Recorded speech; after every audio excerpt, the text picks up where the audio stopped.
Estamos aqui iniciando o programa Diálogos e hoje uma presença honrosa do professor Edson Nery da Fonseca, os professores pioneiros da Universidade de Brasília, criador do curso de Biblioteconomia em 1965 e o primeiro diretor da Biblioteca Central da Universidade de Brasília. Ele foi diretor à época que a universidade ocupava 2 ou 3 salas no Ministério da Educação e Cultura, né? No antigo MEC, né? E naquela época já tinha a preocupação, né? Pensava na criação de uma grande biblioteca. Professor Edson Nery da Fonseca,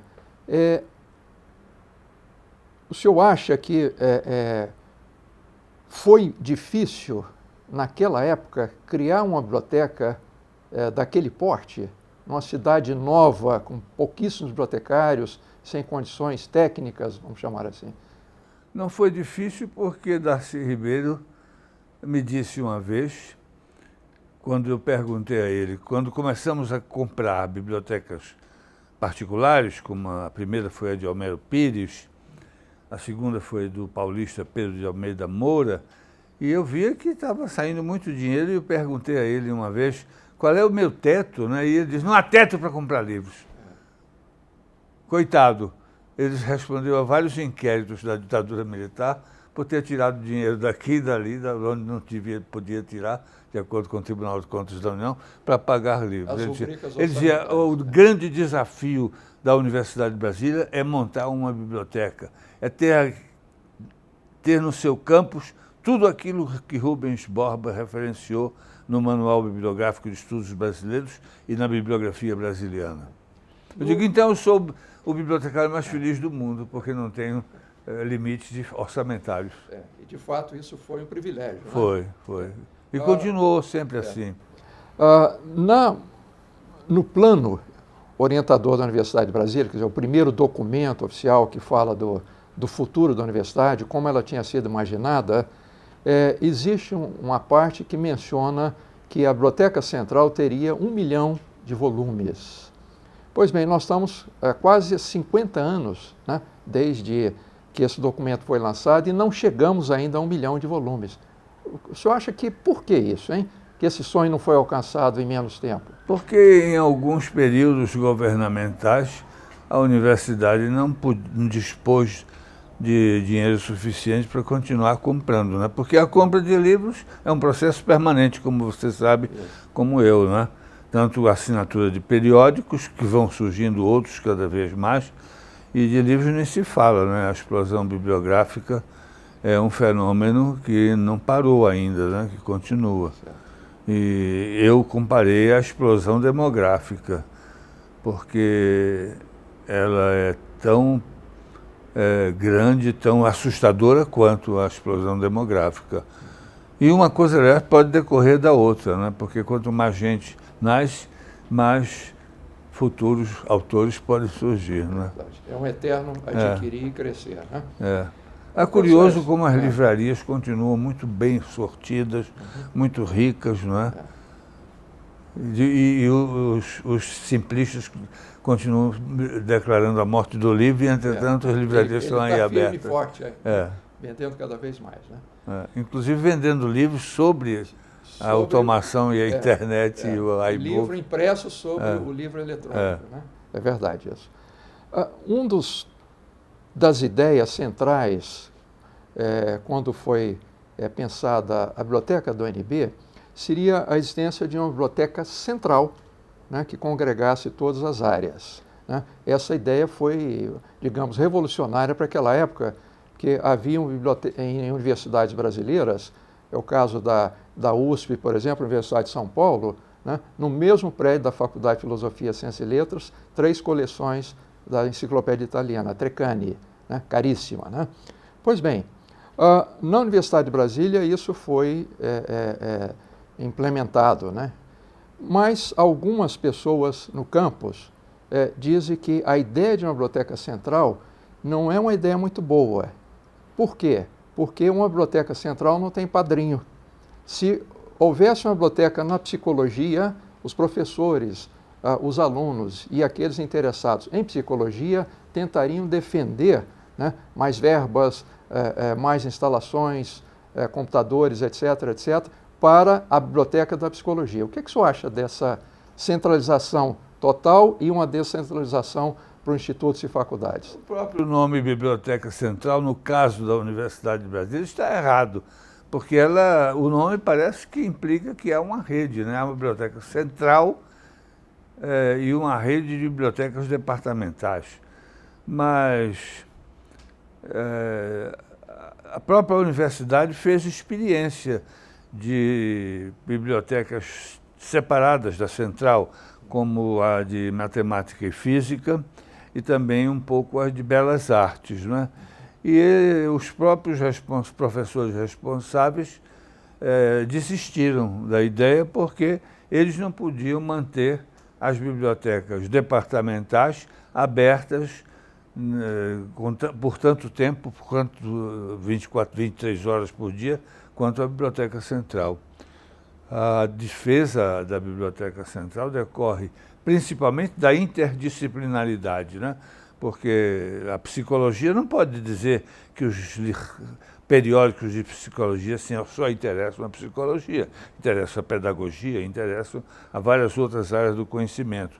E o outro assunto é o problema dos recursos financeiros, né? Para estar admitindo a duplicação de enciclopédias caras, como você mencionou, a italiana, e assinatura de periódicos caríssimos que se pagam em dólar, como Chemical Abstracts, que também tem um interesse interdisciplinar.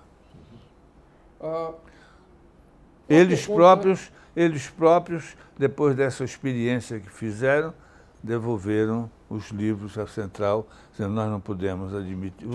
O clamor dos alunos foi tão grande, dos usuários, que eles tiveram que ceder. O que o senhor acha do livro eletrônico, mestre, o e-book? Eu acho muito interessante. Eu sempre fui muito a favor de todas as novidades, sabe? Eu não sou antiquado como o Antônio Caetano Dias, que Deus o tenha em bom lugar. Ele, quando se começou a falar em documentação, ele disse que o bibliotecário estava errado, né? Que a documentação era um nome novo para coisas que já havia. E, entretanto, a documentação surgiu com um ímpeto e depois se transformou, como você sabe melhor que eu, em ciência da informação. É verdade.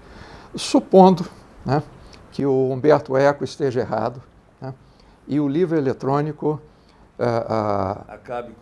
acabe com o livro impresso, em papel, suporte impresso. O senhor acha qual seria o papel de uma biblioteca dentro de uma universidade? Existiria a biblioteca dentro de uma universidade nesse contexto? Poderia não ter esse nome de biblioteca, mas ela tinha que ter os substitutos do livro, os soi-disant substitutos do livro, né? Certo. O senhor crê na morte do livro impresso? Não creio, não creio. E eu visitei a Biblioteca Nacional de Brasília e fiquei impressionado como há um número muito grande de computadores, de meios eletrônicos e cheia de usuários, sabe? Fiquei muito impressionado com a visita que fiz em abril deste ano à Biblioteca Nacional de Brasília. Dizer que um dos papéis da futura biblioteca da universidade, nesse contexto do livro eletrônico, poderia ser um centro social que congregue a comunidade, né, e dê também acesso a outros tipos de informação que, porventura, não estejam acessíveis facilmente. Continuará comprando livros e comprando os meios mais avançados de tentativa de substituição do livro. Professor, e sobre a nossa biblioteconomia, a nossa história, quais foram as dificuldades que o senhor teve para iniciar um curso de biblioteconomia em 1965? Na verdade, foi no final de 64, porque em março de 65 começaram as aulas, né? Nós conseguimos trazer para a universidade, para formar o corpo de professores do curso de biblioteconomia, gente muito boa, como Rubens Boba de Moraes, como Astério Campos, como Aleda Laburiou, como Cordélia Robalinho Cavalcante, de modo que não houve dificuldade, houve um grande interesse também pela novidade da biblioteconomia em Brasília, né? não havia nenhuma outra das universidades particulares ou da Católica que quisessem ter um curso como o nosso. Foi desafiante a implantação dessa ideia? Foi desafiante e foi bem sucedida, né? O curso sempre foi muito respeitado, né? Me lembro da primeira formatura na Câmara dos Deputados, né?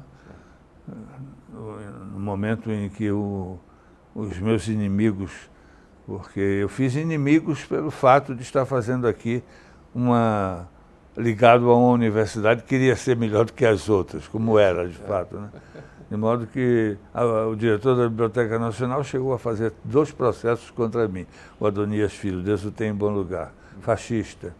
O Antônio Caetano Dias também, né, me combatia, né? O Rio de Janeiro sempre combateu a Brasília, né? É verdade. Com inveja, né? Com raiva do governo ter saído de lá. Mas hoje o Brasil inteiro admira Brasília e o seu fundador e o desenvolvimento que ela teve, né? O que era esperado, né? Só Oscar Niemeyer e Lúcio Costa é que não foram realistas, pensando que a cidade de Brasília ia ter apenas 500 mil habitantes. É verdade, utopia, né? E acabaram não, foi o Oscar que projetou um aeroporto dizendo que era só para 500 mil habitantes, né? É desconhecer o resto do Brasil e o fato de que as correntes migratórias iam ser permanentes sobre essa nova capital. Inclusive, alguém falou que antes de Brasília, o Brasil era um país caranguejo, né? Só ficava na orla, né? E o interior... A solução foi a das cidades satélites, né? Que estavam já previstas, não então, um grande número como passaram a existir, né? Hoje são mais de 15, Mas né? num país com áreas tão subdesenvolvidas, era o natural. Eu tenho conversado com os garçons aqui deste hotel, são todos do Piauí, que é um dos lugares mais atrasados do Brasil, né?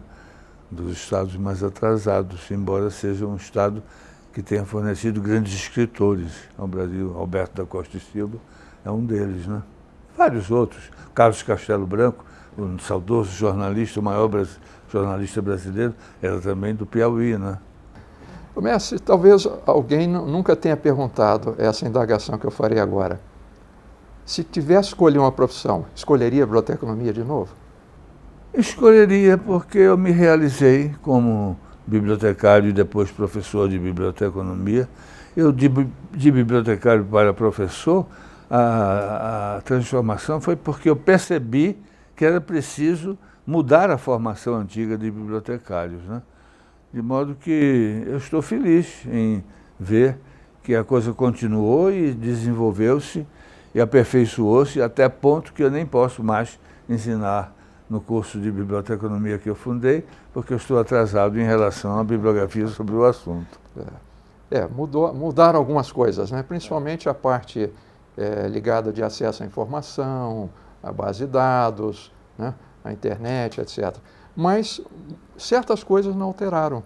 Toda aquela ideia do controle bibliográfico, toda a ideia da estruturação da busca da informação, isso permanece, né? E tudo isso é aplicado no Google, por exemplo. Eu fiquei muito satisfeito em saber que o departamento também já tem o seu curso de museologia e de arquivologia, porque são atividades correlatas, né?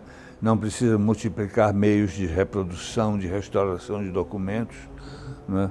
Quando se começou a falar no Conjunto Cultural de Brasília, que continua não existindo, né? Porque ia integrar a Biblioteca Nacional, o Museu da Civilização Brasileira e o Arquivo Nacional, a ideia era que houvesse somente um serviço meio para atender essas 3 atividades. Infelizmente, isso falta a Brasília, né? Como o Lúcio Costa projetou o Conjunto Cultural de Brasília, na área norte e na área sul, ligados por uma passagem onde haveria lojas e restaurantes e tudo. Isso não foi feito, né? Talvez a universidade pudesse fazer com que essa ideia fosse cumprida, né? O senhor, uma época, né, teve uma polêmica bastante grande em relação à Biblioteca Nacional do Rio, né? e foi até motivo de uma comissão parlamentar de inquérito aqui no Congresso Nacional. O senhor acha que a Biblioteca Nacional do Rio deveria mudar-se para Brasília? Não, Por quê? nunca pensei isso. Eu sempre achei que a Biblioteca Nacional de Brasília deveria ter outras funções, por exemplo, de depósito legal, né? A Biblioteca Nacional do Rio de Janeiro foi criada no Rio de Janeiro, o seu próprio nome desde o início indica isso, né? A polêmica foi em relação ao curso de biblioteconomia, que foi combatido aqui pelo curso da Biblioteca Nacional, através do senhor Caetano Dias, com o apoio do diretor da Biblioteca Nacional, que era Adonias Filho, né? Os processos feitos contra mim foram primeiro junto ao Ministério da Educação, porque eu tinha publicado pela gráfica piloto da universidade o opúsculo Ser ou Não Ser Bibliotecário, e tive a ousadia de dizer não ser bibliotecário para continuar vendo a Biblioteca Nacional naquele estado de deplorável em que se encontrava, né? Acho que ela ressurgiu até com a transformação em fundação, e hoje não é. O que era na época uma vergonha nacional, hoje não é mais, né? É um orgulho nacional. Embora continue a haver crises, né? Como E qual seria o papel da Biblioteca Nacional em Brasília? seria a de ser o depósito legal das publicações oficiais. Era uma ideia, né? Isso. E tem que também atender a população da cidade, né? Não pode acontecer com a Biblioteca Nacional do Rio de Janeiro, que quer afastar os leitores desocupados, né? Mas o Rio de Janeiro possui hoje uma biblioteca pública estadual bastante eficiente, perto da Praça da República, não é? Bem projetada, de modo que a coexistência das duas. Agora, em Brasília, não me consta que haja uma boa biblioteca fora da Biblioteca Nacional, né? Aí existe a biblioteca demonstrativa, né? Como anda ela? Eu não sei. Tem problemas de instalações que o prédio é muito pequeno, né, para comportar uma demanda grande de usuários, né? E isso cria dificuldades. Ela está ligada à Biblioteca Nacional do Rio de Janeiro. Está ligada à Biblioteca Nacional do Rio.